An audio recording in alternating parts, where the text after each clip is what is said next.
Hello, everyone, and welcome to the Theater of Football. I'm Mike Hodum, and I'm joined once again by Patrick Heinrich. Hello, Patrick.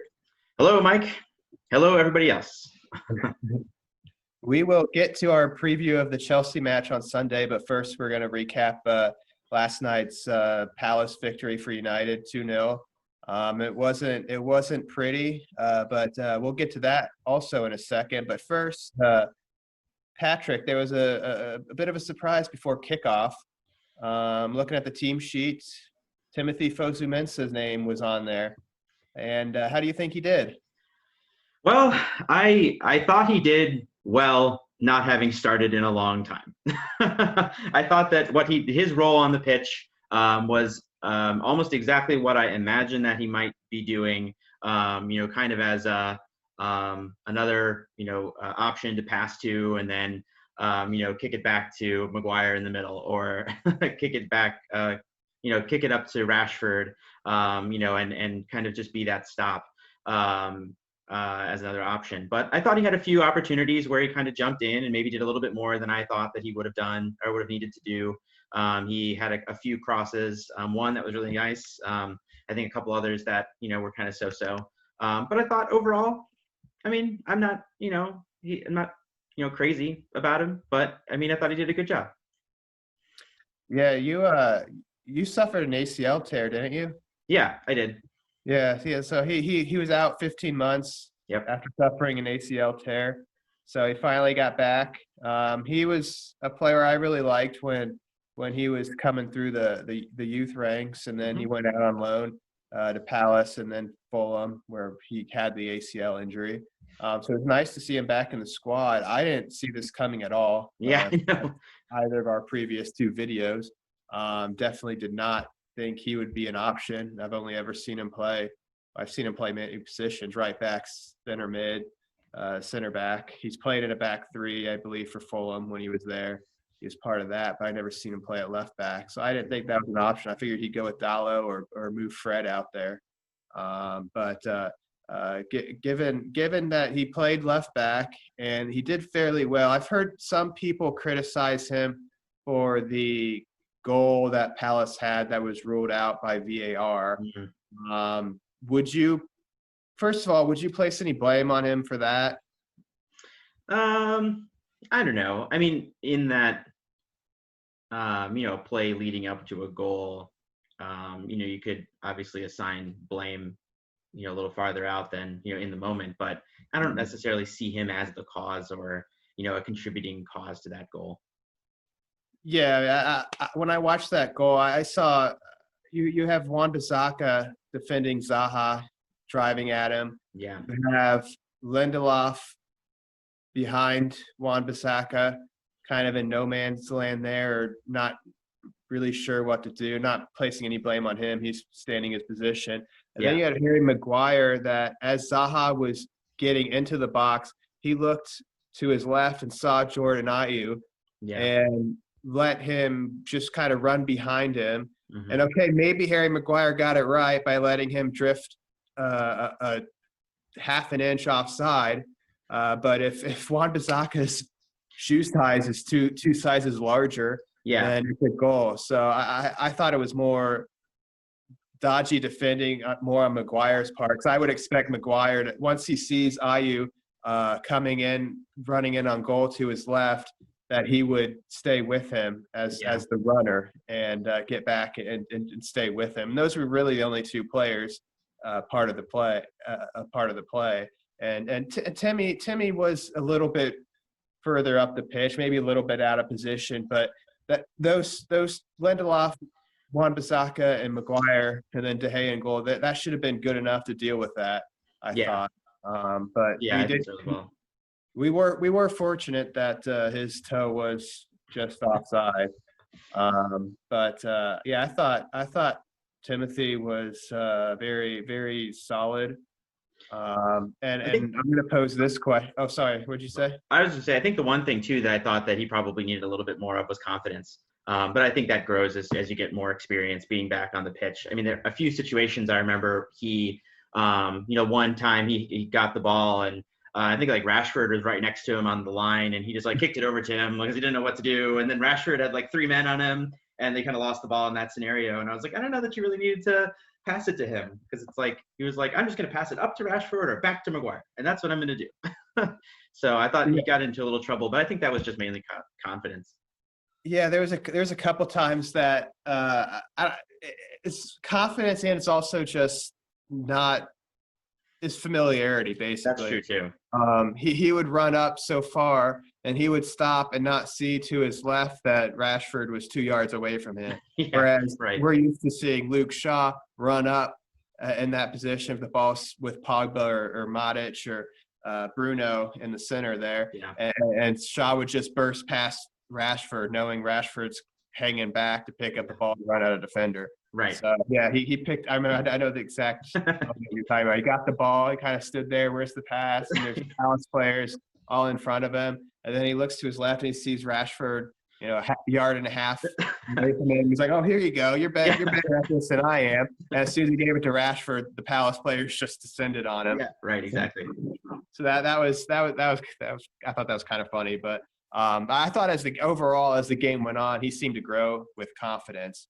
And I was going to pose this question to you. I posted this earlier on Twitter.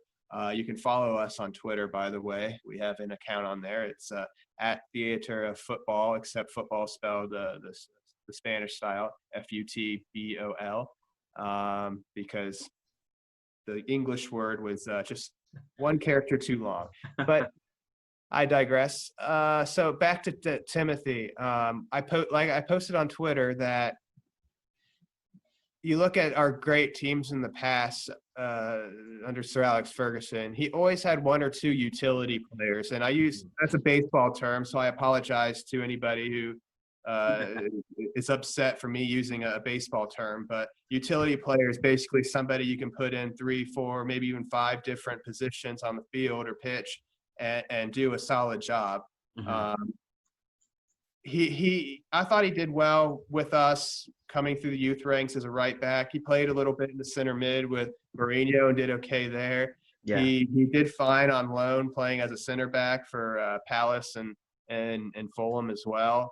And now he's played left back just one game, but he didn't do anything terrible. So could he potentially have a huge I don't want to say huge role, but a significant role with this current momentum we're building towards the future with the group of players we have as that type of utility player? And is that something maybe he'd hopefully embrace with us?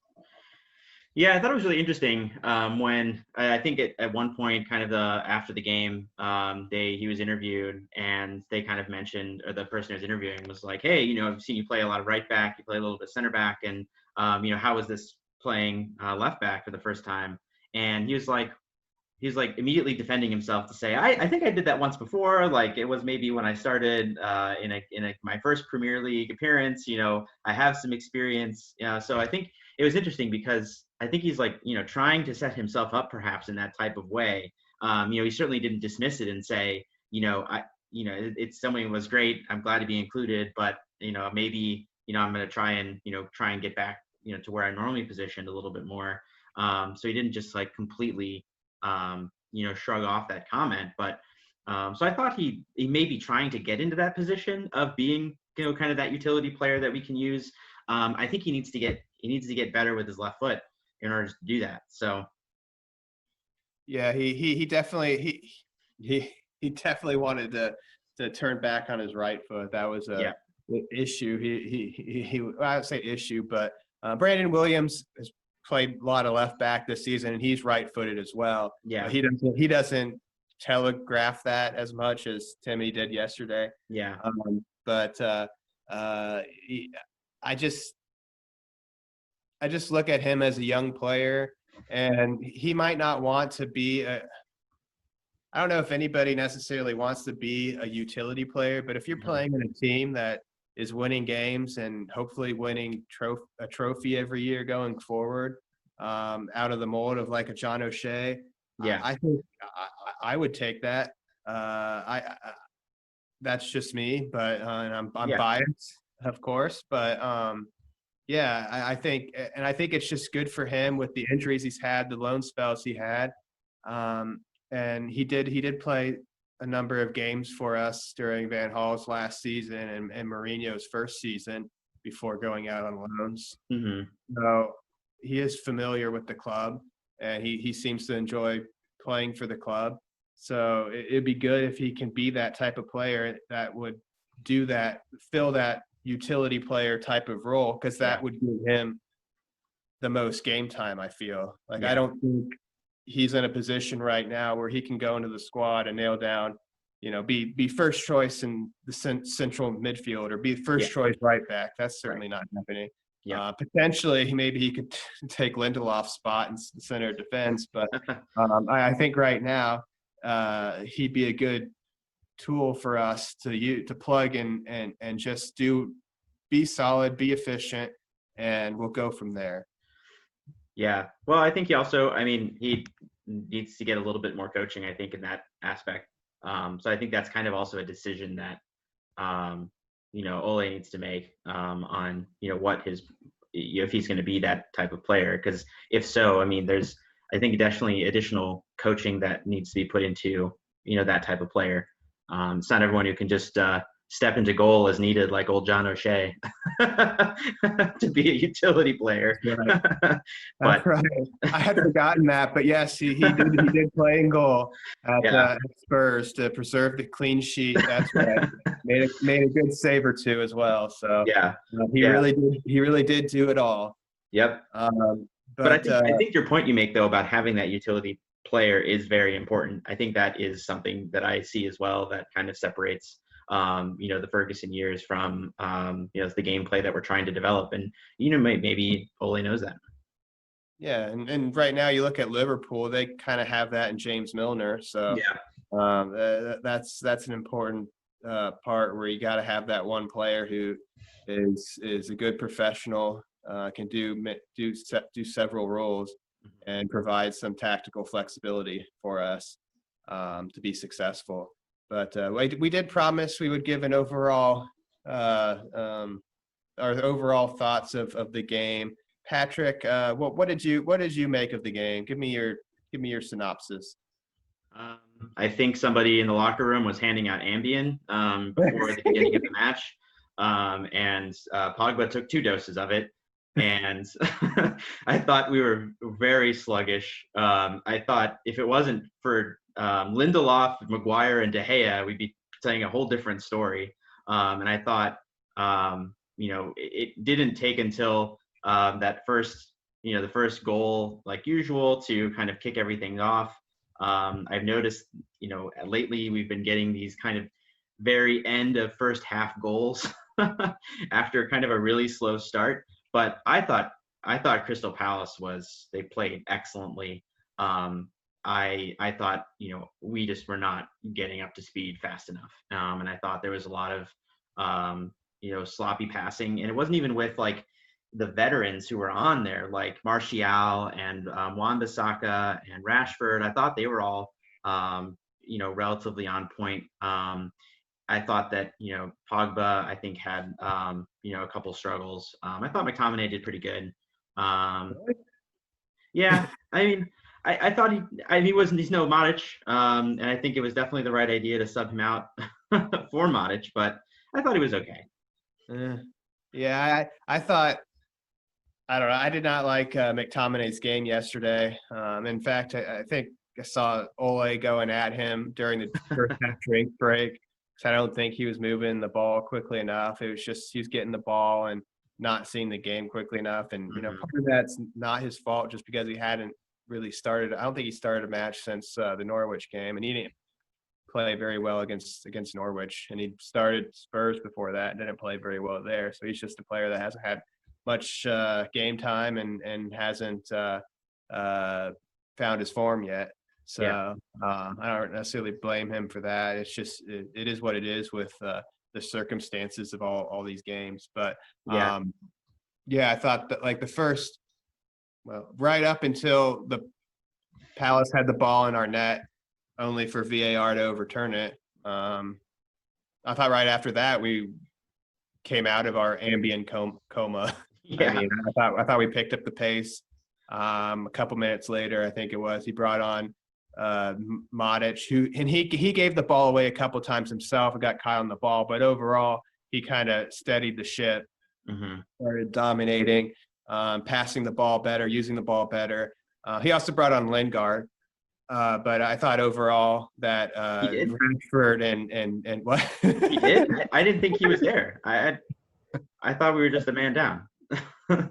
Well, Lingard was instrumental in Martial's goal to give us that insurance. Yeah. Okay. He jogged forward and then stood on the penalty spot.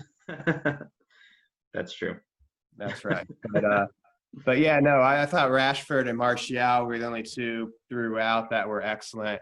I thought Wan-Bissaka's first half was not the greatest. He shouldn't have been booked. That was a garbage decision by the ref. He was crossing the ball, and when you cross the ball, you're going to swing your foot forward. I mean, the defender's coming in to block it. It's the sport. I mean, that was garbage. That was a garbage decision. But we were a little lucky, I thought, that Lindelof wasn't necessarily punished for his contact with in the box. I thought VAR may have had a look at that and given them a spot kick, but I think we got a little lucky there. I think we rode our luck against Southampton and got burned for it, and we rode our luck against Palace and it worked out. So well, I like how very quickly everyone starts talking very positively about VAR in these situations where once it goes your way, that's great. If it doesn't, it's crap. So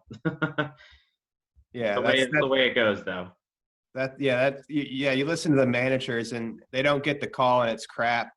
The system's flawed, and then they do get a call and they're like, oh, thankfully VAR came to the right conclusion and gave us what we needed. Yeah.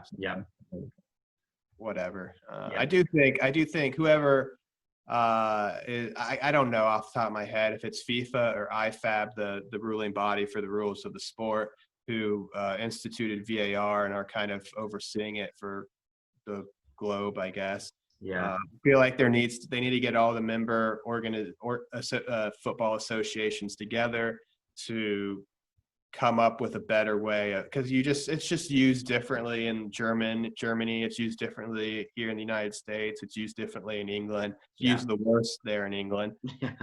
But there needs to be some type of consistency, because that's for sure. Because the Palace goal that was disallowed, I think I mentioned a couple of videos ago about how little the MLS uses VAR. They wouldn't have taken a look at that. Like, it's something you can kind of measure. But if it's really close like that, MLS doesn't even bother. They're just like, that's good enough. Yeah. They're not going to get out the little geometry widget that they do in England to measure the toes and the ankles and the elbows.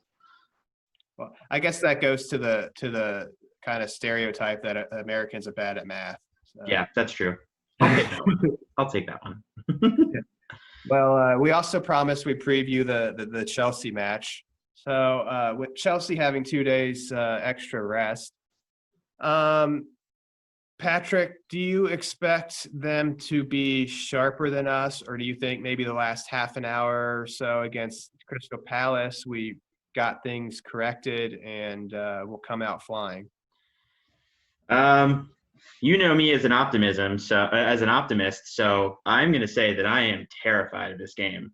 I'm very uncertain about, or very unsure about how we're going to play out. I think Chelsea is going to be in great form. I hope that Manchester United is in great form as well. But I think that if we're too slow to react like we have been, I think Chelsea is going to take advantage of it. Yeah, we can't afford another stroll out of the gates like we've had in our last two matches. Yeah, and I don't know if that was just because it was Crystal Palace and, we might approach it differently if we're playing Chelsea. I would hope that we'd approach it differently, or there would be a different mentality. And you could just, chalk it up to the fact that, Crystal Palace came out really wanting to win, which I thought their performance in our match was hands above better than in a lot of their previous matches. So, maybe that was the case. But I would hope that, all the players, realize that, what we're playing for and come out with the desire to win, and understand that we're going to be playing Chelsea, who, is going to be, obviously coming out better as well. Yeah, I think it's worth noting that our two league matches against Chelsea, the first 20 to 30 minutes, we started slow again, and they dominated the game. It wasn't until really the opening day of the season at Old Trafford when Rashford, I believe, won the penalty and converted, that we started to assert our dominance and ended up winning 4-0. Yeah. And then likewise at Stamford Bridge in the winter, we didn't really do a whole lot. They controlled a lot of the game. We had a couple of counterattacks, but it wasn't until Wan-Bissaka's great cross and Martial's wizard header that put us in front late in that first half, where we kind of gained control. And then again, we rewrote. We mentioned it in the last video. We talked a little bit about Chelsea. We wrote our luck in that game at Stamford too. So I don't want us riding our luck in this game. I want us to come out and try and dominate. Frank Lampard said today that N'Golo Kante will still be out. I think that's good news. Likely he could bring in the youngster Billy Gilmore, who I think is a really good player for them in the future. He had a really rough game in the quarterfinal at Leicester. I think he was hooked off pretty early in that one. Kept giving the ball away, making poor decisions. I don't recall seeing much of him since, so I would doubt he'd start him. He'd likely go with Jorginho, especially given the extra rest, assuming Jorginho didn't pick up a injury or anything like that, which I didn't hear he did against Norwich. So if Jorginho's anchoring that midfield, and Martial and Bruno are, if Martial continues his work rate that he's shown the past couple games, and Bruno can kind of pick up his a little bit. Bruno started showing that like the last half hour against Palace, but he was a little off his game in terms of pressing the ball, working hard on the defensive side of things against Southampton in that opening hour or so against Palace. But if the two of them are seeing Jorginho, I want them to be on him, because he's slow and he's frail. So you can get at him, and then if you can get the ball off him, you can have a run at Christensen or Rudiger or Zuma, whoever the heck Lampard wants to play in defense. Then you're sitting in pretty good shape, in my opinion. Yeah. Well, I think I have no doubts that my thoughts are that it's going to be a high-scoring game on both sides. I think there's going to be a lot of goals. Yeah, I could see it being 2-2 going to extra time. Yeah. I mean, we seem to at least score 2 goals, so no matter what. And we haven't looked the best defensively, and Chelsea, of course, haven't looked very good defensively either. So I agree. And then they've looked good going forward. Giroud's played well since the break, and so has Pulisic and Willian, and Lampard's stuck with them pretty much every game. So I would expect the three of them to pose a threat. Hopefully Wan-Bissaka did a number on Pulisic in that first game of the season at Old Trafford. So hopefully he can replicate that at Wembley on Sunday. Yeah. I think he took the ball and knocked him off the pitch at one point. And Pulisic, we didn't see him again in that game. Pretty much, he was done. It was like a knockout blow. So, hopefully Wan-Bissaka can do that again. But that might be a little more difficult now, as the American has a little more confidence. Yeah, that's true. What is your prediction, Patrick, for Sunday? I'm gonna say 3-2 United coming ahead. A United win, 3-2, a wild second half. Is that in full time or extra time? Oh, I think it'll go full time. I don't think we'll get into extra time. Okay. Like I said, I think it'll finish full time 2-2, and it'll go to penalties, and it'll be interesting to see how this new crop of players do on penalties, because I still have that was it a League Cup semifinal when David Moyes was manager against Southampton. that penalty shootout, that was probably the worst in the history of man. Um, that's still just in my mind. I can't. I wish I could get rid of that memory, but I can't. Burned in there. It haunts me. I have nightmares about it every now and then, every few months. Yeah, I think it'll go to penalties, and I'll optimistically say that United will win because we've been taking penalties well lately, Bruno and Yeah, Rashford. So that's true. hopefully, yeah, if it finishes 2-2, and I could see extra time being tons of chances, open game, basically fast break football, and nobody taking their chance, and it staying 2-2 and going to penalties. And United went on penalties. We'll call it 4-3 on penalties. All right. Okay. Getting But specific. before we wrap up, Patrick, the other semifinal of the weekend is tomorrow, Saturday, City and Arsenal at Wembley. What's your prediction for that game? What's your scoreline? For all the bettors out there that live in the betting states. Yeah, for all the betters. I'll say 2-1 City over Arsenal. That's fair. I think it'll be a good game. Yeah, City thrashed Arsenal that first game back from break, but Arteta has seemed to find a good balance by switching to a back three. I think if you have David Luiz on the team, you need to have a back three to make up for all the good and all the bad that David Luiz brings to the table. So they came off the win against Liverpool where they were thoroughly dominated, but they did get all 3 points. Yep. So they'll probably be feeling confident. But yeah, it won't be enough for them to win this match. I'll go 3-1 to City. All right. Okay. I think Arsenal might score first, but City will come back on them. Yeah, I think Arsenal. I agree. I think Arsenal will surprise everybody with an early first quarter or first half goal. Yeah, that's fair. It will be more competitive than their meeting at the Etihad last month. Yeah, that's for sure. But the curtain is now closing on Theater of Football. For Patrick, I'm Mike. If you enjoyed the video, please like it, subscribe to our channel. We post videos every 2 or 3 days. And also, if you want to get involved in our discussion, if you disagree with something that we said, just post something in the comments section. Tell us what you think. Yes, please. Take care. All right. Cheers, everybody. Oh, hello.